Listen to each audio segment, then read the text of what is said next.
Welcome to Alan Hudson's Maverick Tales. Sit back and enjoy some of these stories from one of the game's greatest players. SRB Media. You went to Stoke without Maureen, as you've alluded to earlier.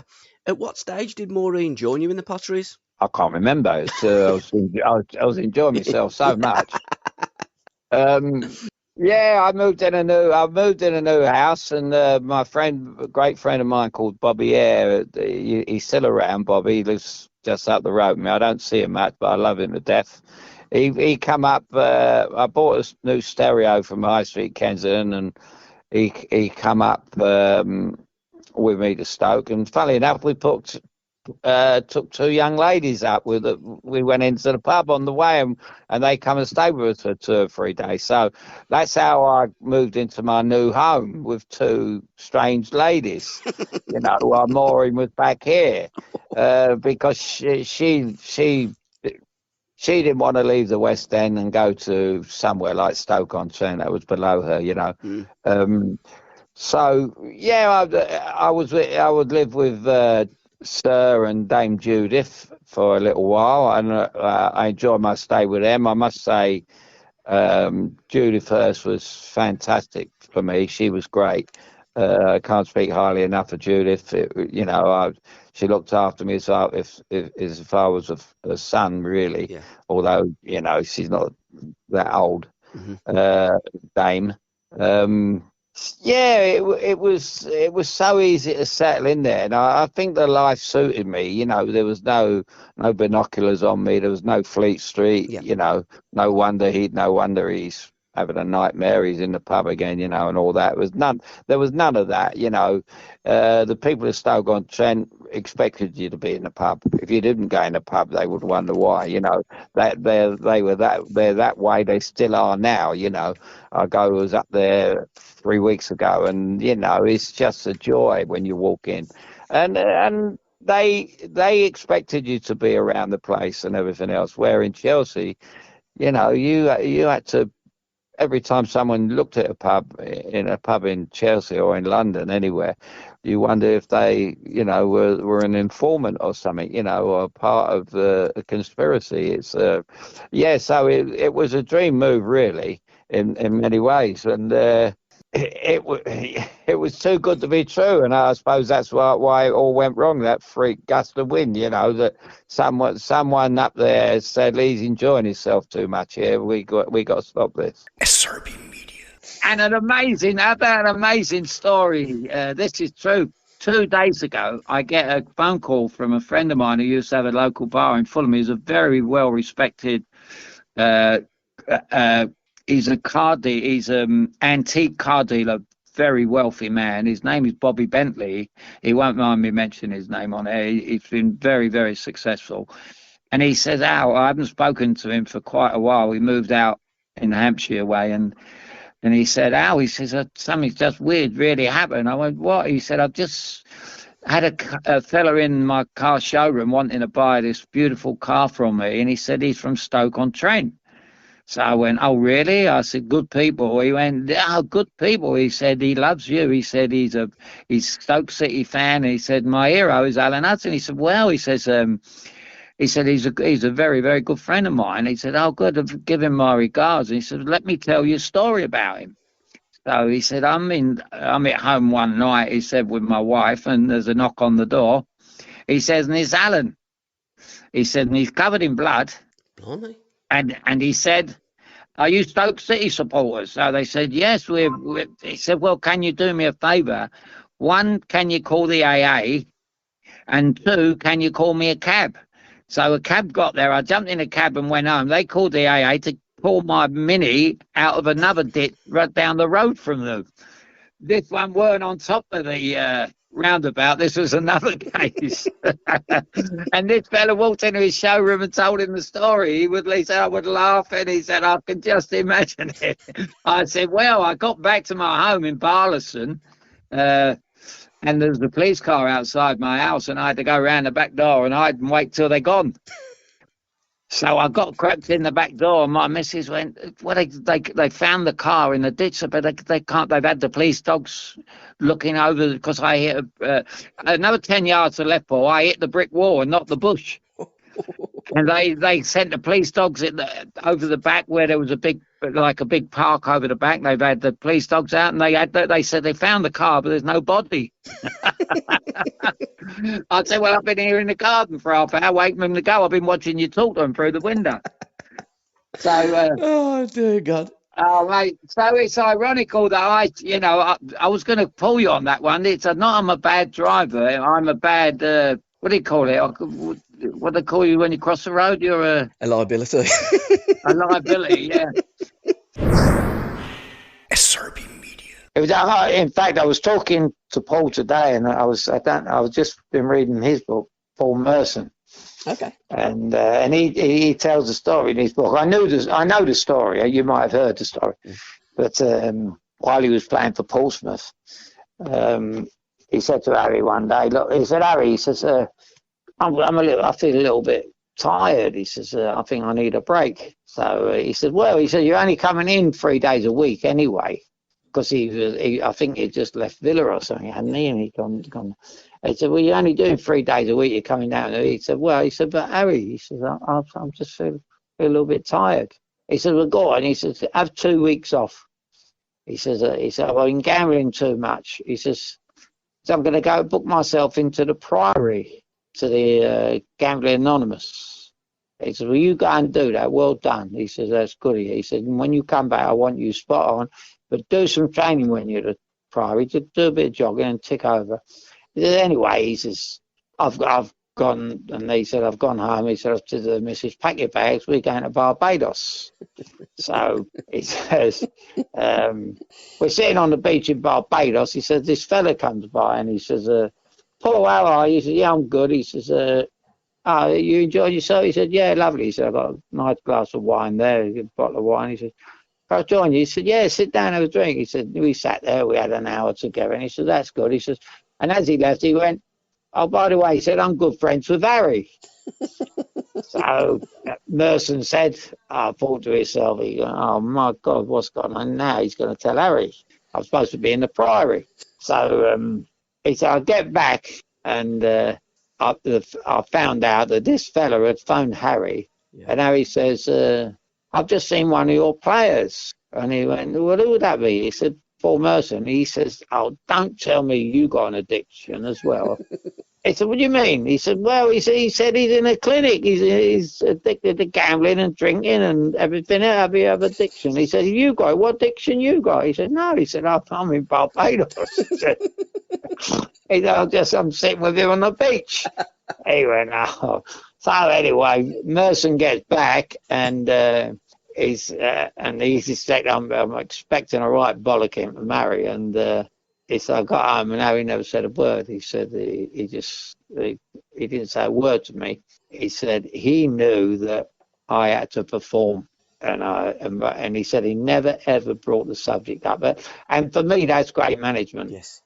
You know, if that had been me at Arsenal with Terry Neal, it would have been all over the papers. It would have been all over there because he wanted to be the big I am. But Harry played it shrewdly, and he went, "No, I won't mention it because he knows he owes me one." SRB Media. Steve Highway, Ray Kennedy, and Terry McDermott. That was the Liverpool team.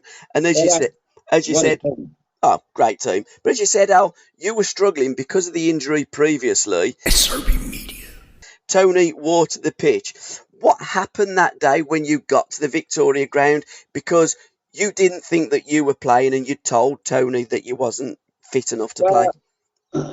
I told Tony on the train coming back from London. We just played at Highbury. We drew 2-2, and or 1-1. We played. I think we played 2-2 at West Ham the day before. So we played 3 games in 4 days on very bad pitches, and my ankle couldn't take the hard pitches and stuff like that. And I was just.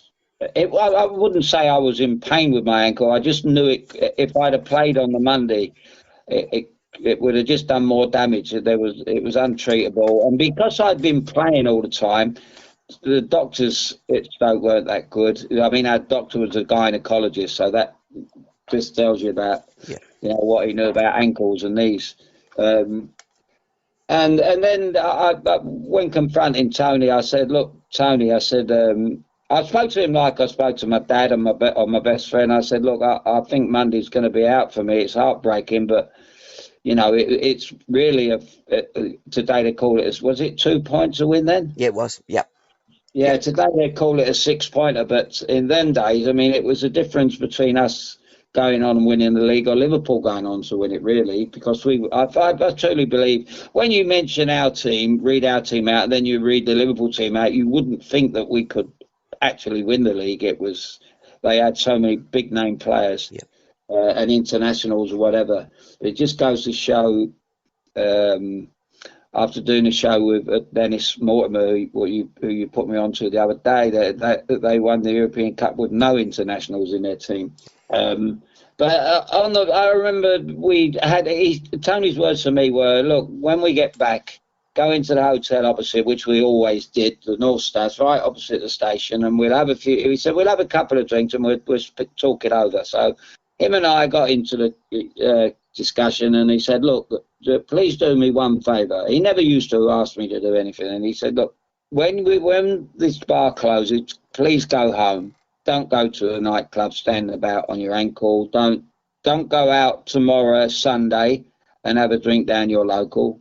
Stay in and prepare for the game on Monday, because I've got a funny feeling we're going to have some rain, and I think the ground will be all right for you." Anyway, I knew what he was on about, because before that he told me stories about how he used to talk to Stanley Matthews into playing when he wasn't fit. But Stanley was 50. Yeah. I was 24. Anyway, I woke up on the Sunday and I went down. I looked outside and we still had the drought on. I knew that we had no rain, and on the Monday I woke up for the game knowing I wasn't playing because we still had no rain.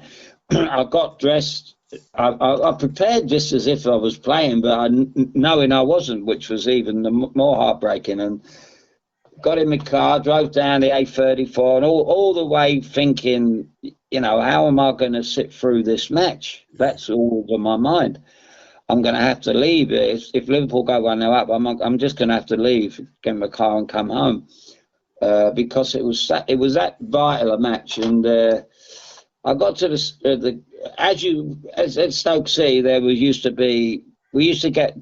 no dress code. There was no, Tony did things so differently. There was no team meetings before the game. There was nothing. You just turned up by 2:15 for a 3:00 kickoff and get on with it.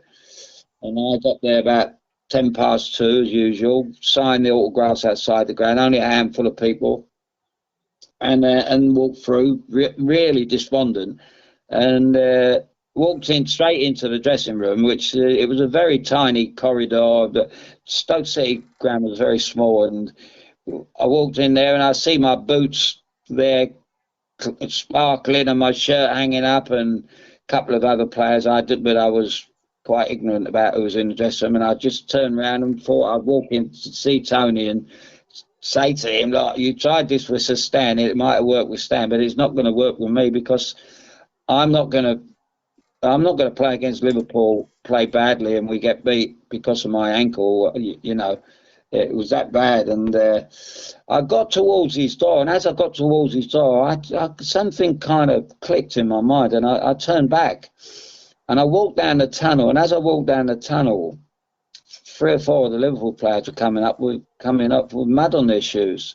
And they said, I can remember someone, I don't know if it was Clements or one of them said to me, they called me Huddy. They went, "Huddy, what's going on? We only live along the road. It took us 45 minutes to get here. It's Easter Monday, and we haven't had rain for... There's a drought. We haven't had rain for weeks." And I just turned around and said, "Look, what you don't understand, the Potteries is a strange. We got our own weather. We got our own drizzle. We got our own weather up here." I said, I haven't even been on the pitch. I was just going to have a look, and I'm delighted to say that you've got mud on them." And I turned around, walked away, and walked into Tony's office, and he just picked his head up from what he was doing, and he didn't show any emotion, nothing. which was incredible. It was like a movie scene, and he just said to me, "How many?" So I said, well, they're on their way, Tone. I said, you better give me 14. So he gave me 14 complimentary tickets, as he always did. He knew all my family and friends would come out from London every home game, every away game. He gave me my tickets, and I just walked out, and he never said nothing. There was no mention of the pitch. There's no mention of me playing or not playing. He was like, he was the opposite of Clouseau, Yeah. He was so smart. And I just walked in, and I went from zero to off the scale. I was just in heaven, because I played well in London, them 2 matches. We played well. We were playing well as a team. And I was sure we could beat Liverpool if I played. And I just got ready for the game, warmed up, and the adrenaline got me through it, and the pitch was heavy. And I remember at one stage we were 1-0 up, and the ball was running towards the touchline and towards the director's box where Tony was, and my family used to sit there. And I remember nutmegging Tommy Smith along the way. Tommy came in with a sliding tackle to get me. Yeah. But he not to injure me, but to get me to stop me, and I just flicked it through his legs as he went down and ran away the other side. And my uncle had this habit of whistling, and I heard my uncle's whistle of approval, and it was, there was absolutely nothing there. When the roof blew off, the roof had to blow off that day to stop us winning. Yeah. We were absolutely superb, and I'm not just talking. I mean, my performance was the best of my life, but I'm sure other players enjoyed my performance. But every man. I mean, to beat that Liverpool team without the names you mentioned, with young Danny Bowers left back. Danny had only played a handful of games. He had a great potential. If the roof hadn't blown off, he would have been our next left back. Eric Skills, nobody knew how old he was. He didn't have a passport. And Alan Dodd obviously was my favourite centre half of all time. He was the best centre half I've ever played with, and like Greenough, uncapped. So it was an incredible. And when Shankly came in the dressing room, I just couldn't wait, because he spoke to me in front of several players in the dressing room that you might say weren't fans of mine. I mean, what he did say is, I didn't think I'd ever see a performance that surpasses Peter Doherty, but you just did it, son. I mean, that was one of the greatest performances that Bill Shankly had seen. SRB Media. Well, they always point out the one game for England against Hungary at Wembley, and when Puskas tore us apart, not single-handedly, because they were a fantastic nation. And they said we went back to the drawing board after that game. Well, we didn't make a very good job of going back to the drawing board. The people that went back to the drawing board couldn't draw. It was as simple as that. What's going on? It's instead of they took the other route in the game rather than the route that should have been taken. I read the great Len Shackleton's book, and he has exactly the same. He's like, he would have been great on with me and you this morning, because he would have been saying exactly the same things. And there was a man that was as good as anyone's ever played the game. I never see him play. My father see him play, but he went, that's how you got to play the game. He's set an example for all kids to come through and play like that, because that's why the grounds were so full in the olden days, just to watch people like him. But nowadays, they say it, even managers say it now, and the pundits say it's a results game, but it might be a results game. But as we always say, it isn't a results game. It's an entertainment. When you're paying the kind of money out you're paying week in, week out, you want to be entertained. And I don't care whether it's football. If I'm watching cricket, I've gone over to watch the one day now, and I love it because it's entertainment.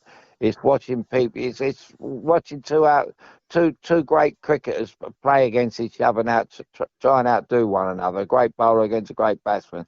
That's great entertainment. it's not. It was results go out the window. All right, they work it out how many runs they want, but then they go for it. It's you know, I wouldn't pay out money to go and watch Des O'Connor, but I would Frank Sinatra. Yeah. And that is our standards in this country are poor. There's no doubt about it. When you're watching a lead up to a game and you're watching about Jordan Henderson and his father and all this, with the greatest respect to Jordan Henderson and his family, good luck to you. And, hard work. He didn't work any harder than my father. They're saying he deserves all the success because he worked so hard at his game. He was hell bent on, making it and all that. Well, my father had a harder life than him, but he didn't get picked for England because he worked 24 hours a day. What's going on? We're looking for that George Best. If he was alive today, if George Best was watching the game with me last night, he'd have gone, "Oh, I'm glad I never played in the World Cup. Is this what it's all about?" We never seen the George Best, and yet we're talking about the greatest players on the planet. Absolutely. I mean, they are not the greatest players on the planet. They might be a World Cup, but it's not the world's best players by a long chalk. No. That's why I love the cricket, because the cricket do bring the best players in the world out. SRB Media. You also had a great time in Tampa. I'm Still Standing is a song that reminds you of those days at the end of the season. So you take up the story. You've just beaten Wolverhampton Wanderers 4-0. You've stayed up. What happened next? Well, like any other club you've been at. I mean, and I was very fortunate, even in Seattle. I mean, we went on a pre-season tour in Seattle. We went to Santa Anita. I mean, it was in right down on the beachfront, and it was incredible. Santa Monica. We always, at the end of every season, you'd have a tour. That's wherever you went, and we got out of trouble on the Monday morning. I went in and knocked on the manager's door, and I said, "Where are we going on tour?" And he said, "We're not going anywhere." He said, "We've had no money." I said, "Well, you can't do this to the players." I said, "Do you realise what we've just done?" I said, "You'd have been in the second division if we hadn't have done this." I said, and everybody's put their shift in. Everybody's been brilliant. The whole, from the team spirit that we built. And he said, "No, I'm afraid we're not going anywhere." So I put in a call to my friend who I knew in Tampa Bay, because I had a small home over there, a small townhouse over, which I bought while I was in Seattle. And my friend, I said, "Look, see if you can fix up a game against the Rowdies," and Tampa Bay Rowdies. And Rodney Marsh, I think, was maybe just a little bit involved with them still.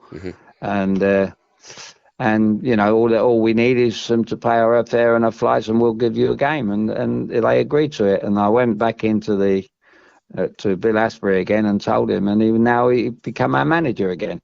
So I said, I haven't picked you to become our manager, but we had to have him coming because we were going to Stoke City. So my best mate, Tony Davies at the time, who never missed a game, and he was my mate and stayed with me in Seattle, this, that and the other. And I said, well, part of the deal was that Tony comes as our physio. So we had Tony as a physio. So it was a party from the moment the plane doors closed in London to when they closed when we left. I left them at the airport on the way back because I stayed over there. But as I put in my thinking, we stayed in a hotel called the Hall of Fame, and the lads got it changed to the Hall of Shame. Such were the shenanigans that went on there. It was unbelievable. I don't think they were ready. Tampa Bay wasn't ready for the boys from the Potteries. The young lads especially. So you could argue that they were called Tampa Bay, and you put the Rowdies in it. Well, it wasn't. It wasn't the older ones. It was the younger ones, the Chris Mascaries and the Ian Painters, and we have 3 or 4 kids, and who were a great part of our squad, and they just couldn't believe it. They was in heaven over there, and I took them to all the best places in Clearwater, to the best restaurants and bars and all this, and they were just in heaven. It is a great part of the world. To think that on after the game on Saturday, on Sunday, we weren't going anywhere, and then we are. Yeah. 2 weeks later, we're in Tampa Bay, so it was all ended well, And what goes on tour stays on tour. Did any of them want to stay with you for the extra 3 weeks, Alan? Were they forced to go back? Well, no, we only had the week because of the one game, but I'm sure had it been a month, nobody would have argued. Yeah, no. I mean, me and my friend who stayed over there, we went to the airport to see him off, and it was, there was tears and everything, it was unbelievable. No, they had a wonder, and they deserved it. I mean, what they didn't do. I mean, people say, well, you was a saviour. I was a saviour in the dressing room. As I say, I went in, I had to lift a dark cloud, but on the field, all over the field, the goalkeeper, Peter Fox, was incredible form all season. I would say he saved them more than anybody on the field. Sammy done his part up front, and Brendan done his part at the back, and he would come up and score. He's got vital goals, and he could play centre forward and centre half. George Berry was loved there, so it all kind of come together. It kind of brought them all together, and we used to go out before we went to Tampa. We would just go around Stoke raising money for the tour, for the spending money, because the club had no money. But it was just an excuse to go out and have a good time. But it was a special. That's why I chose 1984, because I don't think we could do a series without talking about it. And I'm sure if you used to go around Stoke-on-Trent and ask people about that period, it was a memorable time. It certainly was. It will live in the memory banks forever in the potteries. The return of Tampa. The return of the prodigal. SRB Media. But you introduced us to Reg the T-Boy as well, didn't you, in 1969? Well, I introduced him to his music, but Osgood he was not very music orientated. He was, as I say, he knew everything about everything, but he didn't really know too much about much. And I just said to him one day, because I was his roommate at that young age, and I said, mate, you got to get this album of this new singer called Elton John. So anyway, he kind of went over his head, and we're sitting there one night. We played at Everton, and we're in Merseyside, and we had dinner, and we went to bed. And as soon as we got in bed, just switched the telly on, and who's there but Elton? And I said, Oz, you ain't going to believe it. I said, this is the fella I'm telling you about. You listen to his voice. He said, that's not Elton John. He said, that's Reggie. So I said, what do you mean it's Reggie? He said, yeah, he's a T-boy down the recording studio where Ron Harris, his wife, works. And they used to go up there and visit Ron's wife just to have a look round, and Venables, George Graham, all that little team, And Reggie was a T-boy, and Venables, being the white boy that he was at that time, and still is, said, sent him out to get some tea and sandwiches this particular day, and kind of ordered him. And then years later, when Reggie became Elton, and was big time, met him at a party one night, and was second I introduced you to him, he said, Reggie said, we've already met. And he says, and you can go over there and get me some champagne. So, which was a nice touch.